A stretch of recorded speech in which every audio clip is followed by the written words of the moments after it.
একটি শান্ত গ্রামের নদী ঘেঁষে দুই বোন বাস করত। বড় বোন জয়নবের স্বামী অনেক দিন ধরে অসুস্থ ছিলেন, যার কারণে তাদের ঘরের অবস্থা খুব একটা ভালো ছিল না। জয়নব প্রতিদিন তার ছোট বোন সানার বাড়িতে কাজ করতে যেত। সানার বিয়ে হয়েছিল এক মস্ত বড় ব্যবসায়ীর সাথে, কিন্তু সানা ছিল ভীষণ কৃপণ এবং লোভী একজন নারী। সকালবেলা জয়নব তাড়াতাড়ি নিজের ঘরের কাজ শেষ করে সানার বাড়িতে পৌঁছায়। আরে বড় আপা, আজ আবার দেরি করলেন? সকালবেলা এই বড় বাড়িতে কত কাজ পড়ে থাকে, আর আপনি নিজের ঘরে আরাম করে বসে থাকেন। আপনার তো ঠিক সময়ে আসা উচিত ছিল, তাই না? যাই হোক, এখন যখন এসেই পড়েছেন, কাজ শুরু করুন। ক্ষমা করিস বোন, আমার ছেলে হামজা সারা রাত পেটে ব্যথার কারণে কাঁদছিল। ওকে সামলাতে গিয়েই একটু দেরি হয়ে গেল। আমি এখনই দ্রুত সব কাজ সেরে দিচ্ছি। ঠিক আছে, প্রথমে উঠান আর ড্রয়িং রুমটা ভালো করে পরিষ্কার করুন। ঘর যেন আয়নার মতো চকচক করে। তারপর রান্নাঘরে গিয়ে সব বাসন মেজে দেবেন। মনে রাখবেন, কাজে যেন কোনো ত্রুটি না থাকে। জয়নব তখনই কাজে লেগে যায়। সে প্রথমে উঠান পরিষ্কার করে, তারপর সব ঘরে ঝাড়ু ও মোছা দেয়। ঘরের কোণা কোণা সে ঝকঝকে করে তোলে।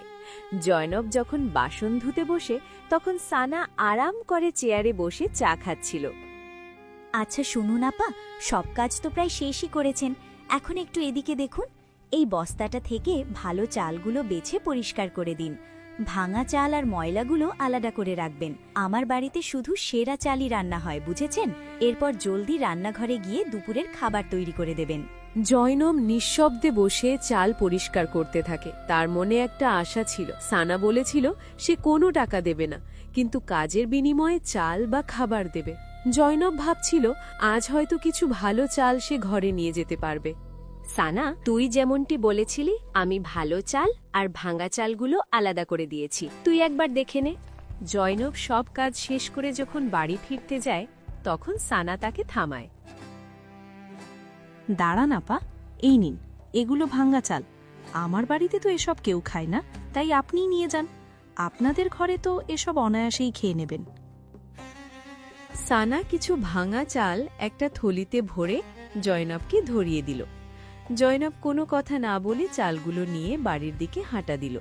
তার চোখে জল ছিল, কিন্তু মুখে কোনো অভিযোগ ছিল না।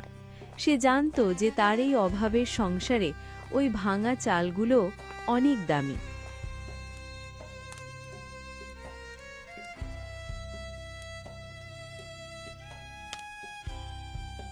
জয়নব সেই চাল রান্না করে তার অসুস্থ স্বামী ও ছেলেকে খাওয়ালো।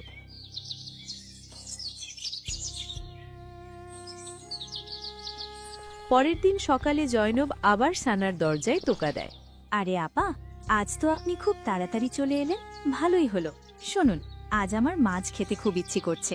আপনি তাড়াতাড়ি ঘরদোর পরিষ্কার করে রান্নাঘরে গিয়ে মাছ রান্না করুন। কিন্তু হ্যাঁ, মশলাটা কিন্তু শিলপাটায় ভালো করে বাটবেন। মাছ যেন খুব সুস্বাদু হয়। আমার স্বামী মজাদার খাবার ছাড়া খেতে পারেন না। ঠিক আছে বোন, তুই যেমন বলবি তেমনই হবে। আমি কাজ শেষ করেই মাছ রান্না করে দিচ্ছি। জয়নব চুপচাপ ঘর ঝাড়ু ও মোছা দেয়, বাসন পরিষ্কার করে, সবশেষে মাছ রান্না করতে বসে। আজও সে মনে মনে ভাবছিল যে তার ছেলে হামজা মাছ খুব ভালোবাসে। জয়নব অনেক পরিশ্রম করে মশলা বাটল, পেঁয়াজ ও রসুন কষিয়ে চমৎকার এক ঝোল রান্না করল। রান্নার ঘ্রাণে সারা বাড়ি মমো করতে লাগলো। বাহ আপা, আজ তো দারুণ গন্ধ বেরোচ্ছে। যাক, রান্নাটা চমৎকার হয়েছে। ওনার খেয়ে খুব ভালো লাগবে। আপনি আজ সত্যি অনেক পরিশ্রম করেছেন। সানা আর তার স্বামী আয়েশ করে বসে সেই মাছ খেলেন। জয়নবের চোখে এক ফোঁটা জল চিকচিক করছিল। সে ভাবছিল হয়তো আজ সানা তার ছেলের জন্য সামান্য একটু মাছ দেবে। বিকেলবেলা জয়নব যখন বাড়ি ফিরতে যায়, দাঁড়ান আপা, আজ আপনার জন্য কিছু আছে। এই নিন, গতরাতের বেঁচে যাওয়া কয়েকটা রুটি আর একটু গলে যাওয়া সবজি পড়ে আছে। আপনি এগুলো নিয়ে যান এবং বাড়ি গিয়ে গরম করে খেয়ে নিয়েন। জয়নব কোনো অভিযোগ ছাড়াই সেই বাসি খাবার নিয়ে বাড়ির পথে রওনা হলো। এভাবে দিন কাটতে লাগলো। জয়নব প্রতিদিন কাজ করে, আর বিনিময়ে সানা তাকে বাসি বা খারাপ খাবার দিয়ে বিদায় দেয়। একদিন, শুনুন আপা, কাল সকালে একটু জলদি আসবেন। আমার স্বামীর ব্যবসায় অনেক লাভ হয়েছে, তাই কাল আমরা একটা শুকরানা দাওয়াতের আয়োজন করেছি। অনেক মেহমান আসবে, হরেক রকমের মিষ্টি আর খাবার তৈরি হবে। কাল আমার আপনার সাহায্য খুব দরকার। ঠিক আছে বোন, আমি কাল সকালেই চলে আসব এবং মন দিয়ে সব কাজ করে দেব।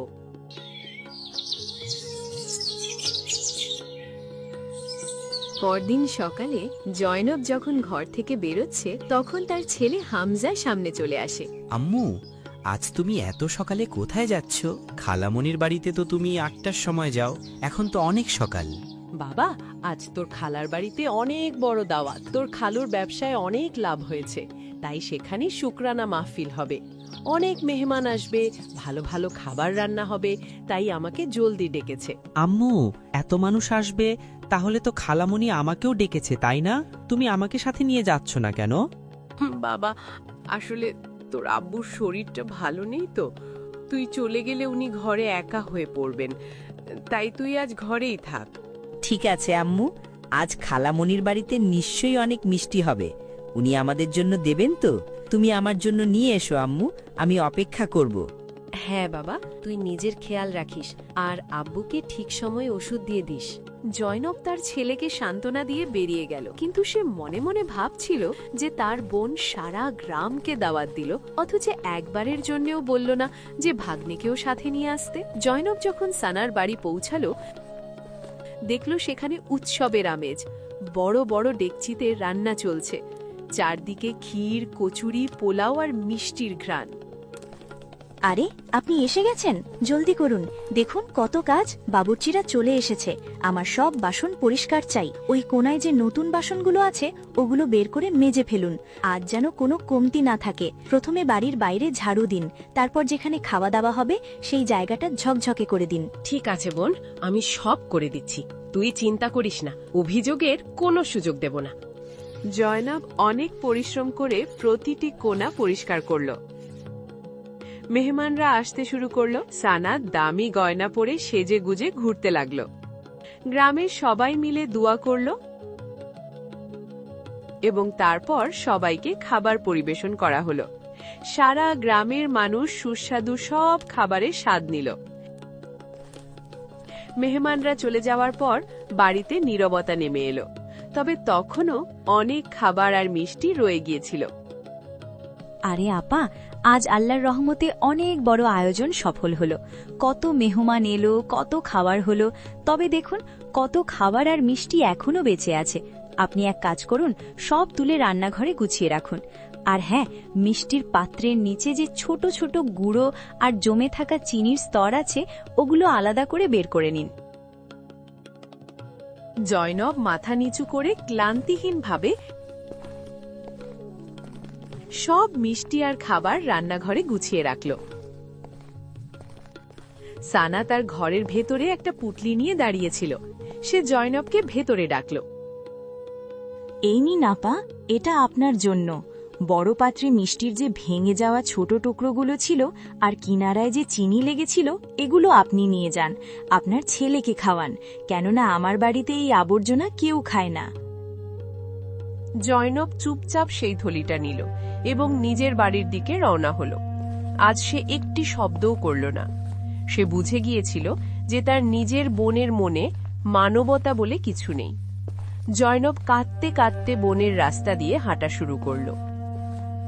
হে আল্লাহ, আজ আমি শেষবারের মতো তোমার কাছে সহায় চাইতাছি। এই অভাব আর অসহায়ত্ব আমি আর সহ্য করতে পারছি না। প্রতিদিনের এই অপমান আমার মনকে পাথর করে দিয়েছে। যদি তোমার আমার উপর সামান্য দয়া থাকে, তবে আমার প্রাণ কেড়ে নাও, যাতে এই যন্ত্রণার শেষ হয়। আমার সন্তান আজ আমার চোখে জল দেখতে পারবে না। সে অবোধ শিশু আমার জন্য অপেক্ষা করছে যে মা মিষ্টি আনবে, কিন্তু আমি তো শুধু চিনির গুঁড়ো আর ভাঙা মিষ্টির টুকরো নিয়ে যাচ্ছি।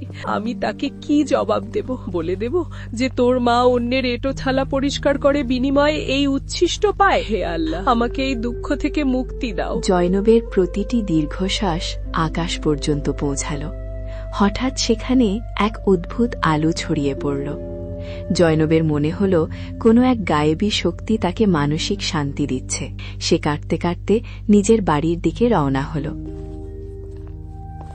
বাড়ির বাইরে তার ছেলে হামজা বসে তার জন্য অপেক্ষা করছিল। আম্মু তুমি এসেছো?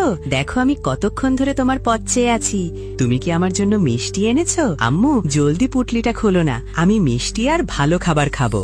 জয়নব কাপা কাপা হাতে সেই থলিটা খুলল, আর তখনই এক মোজেজা ঘটল। সেই থলির ভেতরে ছিল হরেক রকমের রঙিন মিষ্টি, লাড্ডু, জিলাপি, কচুরি আর সব সুস্বাদু খাবার। হামজা খুশিতে লাফিয়ে উঠল এবং তৃপ্তি করে খেতে লাগলো।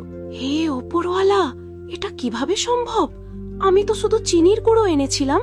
এই তাজা মিষ্টি আর খাবার কোথা থেকে এলো? জয়নব বুঝতে পারছিল না এই অলৌকিক ঘটনা কিভাবে ঘটল। সে ভয়ে ভয়ে ঘরের ভেতরে গেল এবং সেখানকার দৃশ্য দেখে স্তব্ধ হয়ে গেল। তার জরাজীর্ণ ঘরটি সোনা রূপায় ভরে গেছে। শুধু তাই নয়, তার অসুস্থ স্বামী, যিনি মাসের পর মাস বিছানায় ছিলেন, তিনি এখন সম্পূর্ণ সুস্থ হয়ে দাঁড়িয়ে আছেন। জয়নব, এই আলো কিসের? সারা ঘর সম্পদে কিভাবে ভরে গেল? আর দেখো, আমি পুরোপুরি সুস্থ হয়ে গেছি, আমি নিজের পায়ে দাঁড়িয়ে আছি। এটা কেমন অলৌকিক ব্যাপার? এসবই আল্লাহর রহমত। আমি তো সানার বাড়ি থেকে শুধু আবর্জনা নিয়ে বেরিয়েছিলাম।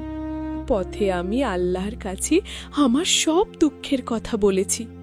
আমি তো মৃত্যু চেয়েছিলাম, কিন্তু তিনি আমার ডাক শুনেছেন এবং আমাদের জীবন বদলে দিয়েছেন। সেই দিনের পর সব বদলে গেল। যে গরিব পরিবারটি শুধু ক্ষুধা আর চোখের জল দেখেছে, আজ তাদের জীবন খুশিতে ভরে গেছে।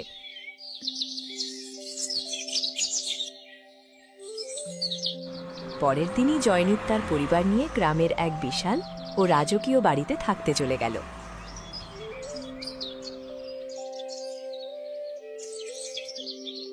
3 দিন কেটে গেল। জয়নব এখন শান্তিতে বাস করছে। তার স্বামী আবার চাষবাস দেখাশোনা শুরু করেছেন। ওদিকে সানা নিজের বাড়িতে বসে ভাবছিল, আরে 3 দিন হয়ে গেল, কিন্তু বড় আপা এখনো কাজে আসছেন না কেন? না ঘর পরিষ্কার করতে, না বাসন ধুতে। অসুস্থ হয়ে পড়লেন নাকি অন্য কিছু? এই শোনো, এখনই গিয়ে দেখো আমার বড় আপা কোথায়। খোঁজ নাও উনি কাজে কেন আসছেন না। চাকর দ্রুত জয়নবের পুরনো বাড়িতে গেল, কিন্তু সেখানে কেউ ছিল না। পরে যখন সে রাজপ্রাসাদের মতো নতুন বাড়িটি দেখল, চোখ কপারে উঠল। সে দেখল জয়নব খুব আয়েশ করে তার ছেলের সাথে বসে আছে এবং চারদিকে শুধু সম্পদ আর সম্পদ।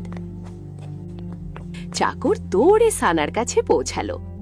মালকিন, এ তো সর্বনাশ হয়ে গেছে। আপনার বড় আপা তো রাতারাতি বড়লোক হয়ে গেছেন। ওনার ঘর সোনাদানায় ভরা। ওনার স্বামীর অসুখও গায়েব হয়ে গেছে। মনে হচ্ছে ওনার কপাল খুলে গেছে। কি? এটা কিভাবে হয়? আমি যখন তাকে পাঠিয়েছিলাম তখন তো শুধু বেঁচে যাওয়া খাবারের টুকরো আর লেগে থাকা চিনি দিয়েছিলাম। তাহলে এত সম্পদ কোথা থেকে এলো? ওই চাকরানি এত ধনী কিভাবে হলো? আমাকে এর রহস্য জানতেই হবে। সেদিন সন্ধ্যায় যখন সানার স্বামী বাড়ি ফিরলেন, তখন সানা সব কথা তাকে বলল। শুনছেন আপনি? আমার বড় আপা জয়নব হঠাৎ বড়লোক হয়ে গেছে। তার ভাঙা ঘর এখন প্রাসাদ, আর তার স্বামীর অসুখও সেরে গেছে। আমি বুঝতে পারছি না রাতারাতি এটা কিভাবে হলো। আরে বাহ, এটা তো খুব ভালো কথা। তোমার বোন অনেক কষ্ট করেছেন। তুমি নিজে গিয়ে ওনাকে জিজ্ঞেস করো কিভাবে এসব হলো। সানা মনে মনে ঠিক করল সেই রহস্য উদ্ধার করবেই। সে তখনই তৈরি হল এবং মনে মনে হিংসা নিয়ে জয়নবের নতুন বাড়ির দিকে রওনা হল। যখন সানা তার বড় বোন জয়নবের সেই রাজকীয় বাড়ি দেখল, তার চোখ ছানা বড়া হয়ে গেল। তার মনে একদিকে যেমন বিস্ময় ছিল, অন্যদিকে প্রচণ্ড হিংসার আগুন জ্বলছিল। সে ইতস্তত করতে করতে বাড়ির ভেতরে ঢুকল। আরে বড় আপা, আপনি এতদিন কাজে আসছিলেন না? আমি তো আপনার চিন্তায় অস্থির হয়ে পড়েছিলাম, তাই দেখা করতে চলে এলাম। কিন্তু এসব কিভাবে হলো? আপনি রাতারাতি এত ধনী কিভাবে হলেন? আমাকেও একটু বলুন না এই রহস্যটা কি। সানা, তুই প্রতিদিন আমাকে যে বাসি খাবার আর শুকনো রুটি দিতি না, আর সেদিন যে আমাকে মিষ্টির গুঁড়ো আর চিনি দিয়েছিলে, আমি সেটাই নিয়ে বাড়ি ফিরছিলাম। আল্লাহর কাছে কেঁদে আমার সব দুঃখ জানালাম। ব্যাস, ওনার দয়া হলো আর আমাদের জীবন বদলে গেল। জয়নবের সচ্ছলতা দেখে সানার মনে শান্তি এলো না, বরং তার ভেতরের লোভের আগুন দাও দাও করে জ্বলে উঠল। সে মনে মনে ঠিক করল সে বড় বোনের চেয়েও বেশি ধনী হয়ে দেখাবে। সে দ্রুত বাড়ি ফিরে তার স্বামীকে বলল, শুনছেন, আমি জেনে গেছি আপা কিভাবে ধনী হয়েছে। আমি যে খারাপ খাবারগুলো ওনাকে দিতাম, উনি সেগুলো দেখেই দোয়া করেছেন, আর দেখুন উনি প্রাসাদ পেয়ে গেছেন। এখন আমাদেরও তেমনটি করতে হবে। আরে পাগল, আমরা আগে থেকেই সুখে আছি। আল্লাহ আমাদের সব দিয়েছেন। এত লোভ করা ভালো না। লোভ মানুষকে ধ্বংস করে দেয় সানা। না, আমি কিছু শুনতে চাই না। সে আমার চেয়ে বেশি ধনী হতে পারে না। কাল পর্যন্ত আমার কাছে তার কোনো মূল্য ছিল না, আর আজ সে আমাকে ছাড়িয়ে গেল। এখন আমিও তাই করব যা সে করেছিল। স্বামী অনেক বোঝালেন, কিন্তু সানার মাথায় লোভের ভূত চেপেছিল।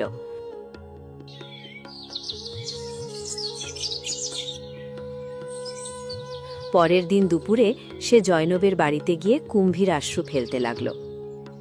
আপা, আমাকে ক্ষমা করে দিন। আমি আপনার মন ভেঙেছি, তাই হয়তো আজ আমার স্বামীর ব্যবসায় অনেক ক্ষতি হয়েছে। এখন ঘর চালানো কঠিন হয়ে পড়েছে। আপনি কি আমাকে আপনার বাড়িতে কাজে রাখবেন? আপনি যেমন আমার বাড়িতে কাজ করতেন, আমিও তেমনি করে দেব। আরে সানা, তুই কেন চিন্তা করছিস? তুই আমার নিজের বোন, তোর কাজ করার কি দরকার? বল, কত টাকা লাগবে? আমি তোকে সাহায্য করব। না আপা, আমার টাকা লাগবে না, শুধু আপনি আমাকে কাজে রাখুন আর বিনিময়ে আমাকে খাবার দিয়েন। ঠিক আছে বোন, যদি তোর মনে হয় তবে কাল থেকে আসিস।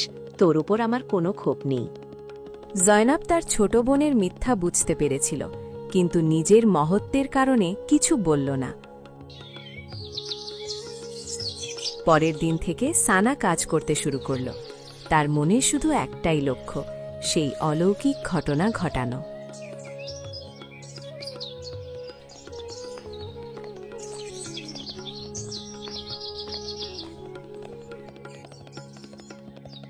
সানা, এসেছিস? আজ ঘরে অনেক কাজ আছে, তুই একটু ঘর পরিষ্কার কর, আমি রান্নাটা দেখছি। হ্যাঁ আপা, আপনি চিন্তা করবেন না। সারাদিন কাজ করার পর বিকেল হলে জয়নব এক থলিতে তাজা খাবার আর মিষ্টি নিয়ে এলো। এই নে সানা, এই গরম তাজা খাবার আর মিষ্টি বাড়িতে নিয়ে গিয়ে বাচ্চাদের খাওয়াবি। না আপা, আপনি আমাকে সেটাই দিন যা আমি আপনাকে দিতাম, বাসি, পচা আর উচ্ছিষ্ট খাবার। আমি আপনার এই ভালো খাবার নেব না। জয়নব অবাক হয়ে গেল, কিন্তু সানার জেদের কাছে হার মেনে সে সেই বাসি খাবারই দিল। সানা খুশিতে সেই খারাপ খাবার নিয়ে বাড়ি গেল। বেশ কিছুদিন ধরে এটাই চলতে লাগলো। সানা ইচ্ছা করে খারাপ খাবার চাইত। একদিন সে ভাবল, এখন অনেকদিন কাজ করা হয়েছে, আজ আমি তাই করব যা বড় আপা করেছিলেন, আর ওসব কথা বলবো। তখন দেখব আমি কিভাবে সবার চেয়ে ধনী হই। লোভে পড়ে সানার কদম দ্রুত হয়ে গেল এবং মিথ্যা কান্নাকাটি করে দোয়া করতে লাগল। ওগো দয়াময়, আমি খুব গরিব, আমার জীবন দুঃখে ভরা। আমি প্রতিদিন বড় বোনের বাড়িতে কাজ করি, কিন্তু সেই পাষাণ মহিলা আমাকে কখনো তাজা খাবার দেয় না, সব সময় বাসি রুটি ধরিয়ে দেয়। আমি খুব কষ্টে আছি, আমাকে মৃত্যু দাও। তখনই সেখানে এক গুরু গম্ভীর ও কঠোর আওয়াজ প্রতিধ্বনিত হল। ওরে নির্বোধ নারী, তুই লোভে অন্ধ হয়ে গেছিস। তোর মনে তোর নিজের বোনের জন্য ঘৃণা আর হিংসা ভরা। আমি সব জানি। না না, আমি সত্য বলছি। মিথ্যা বলিস না সানা। তোর বোন তোকে সবসময় ভালো খাবার দিতে চেয়েছেন, কিন্তু তুই ইচ্ছা করে বাসি খাবার চেয়েছিস, যাতে তুই অলৌকিক কিছু ঘটাতে পারিস। তুই শুধু সম্পদের লোভে মৃত্যু চেয়েছিস। ঠিক আছে, তোর লোভই হবে তোর শাস্তি। ক্ষমা করুন, আমি লোভে পড়ে ভুল করেছি। আমি তোকে জানে মারব না, কিন্তু তোর এই অহংকার এখন মাটিতে মিশে যাবে। তুই গরিব হবার নাটক করেছিলি না? যা, তোর রাজপ্রাসাদ এখন কুড়ে ঘর হয়ে যাবে, আর তোর সব সম্পদ মাটি ও পাথর হয়ে যাবে। এখন তুই বুঝবি আসল অভাব কাকে বলে। সানা কাঁদতে কাঁদতে নিজের বাড়ির দিকে দৌড়ে গেল। সেখানে পৌঁছেই তার চিৎকার বেরিয়ে গেল। তার চমৎকার প্রাসাদ উধাও, সেখানে দাঁড়িয়ে আছে এক জরাজীর্ণ কুঁড়েঘর। তার স্বামী বাইরে মাথায় হাত দিয়ে বসে আছেন। সানা, এ কি হয়ে গেল? আমাদের বাড়ি কুড়ে ঘর কিভাবে হলো? আমাদের সব সঞ্চয় পাথর হয়ে গেছে। বলো, তুমি কি করেছো? আমি লোভ করেছি, আমি আপার প্রতি হিংসা করেছি, সব আমার দোষ। আমি বলেছিলাম সানা, লোভ করো না। আজ তোমার জন্য আমার সারা জীবনের পরিশ্রম ধুলোয় মিশে গেল। জানি না কোন পাপের শাস্তি আমি পাচ্ছি যে তোমার মতো লোভী নারী আমার জীবন সঙ্গিনী হয়েছে। সানা নিজের লোভের কারণে নিজের শান্তি, সম্পদ এবং স্বামীর সম্মান সব হারালো। জয়নব ধৈর্য ধরেছিল, তাই সে সব পেয়েছে। আর সানা লোভ করেছিল, তাই তার যা ছিল তাও হারিয়ে গেল। লোভ এমন এক অভিশাপ যা মানুষের শান্তি ও বরকত কেড়ে নেয়। অন্যের সুখে যারা ঈর্ষা করে তাদের শেষ পর্যন্ত ক্ষতি হয়।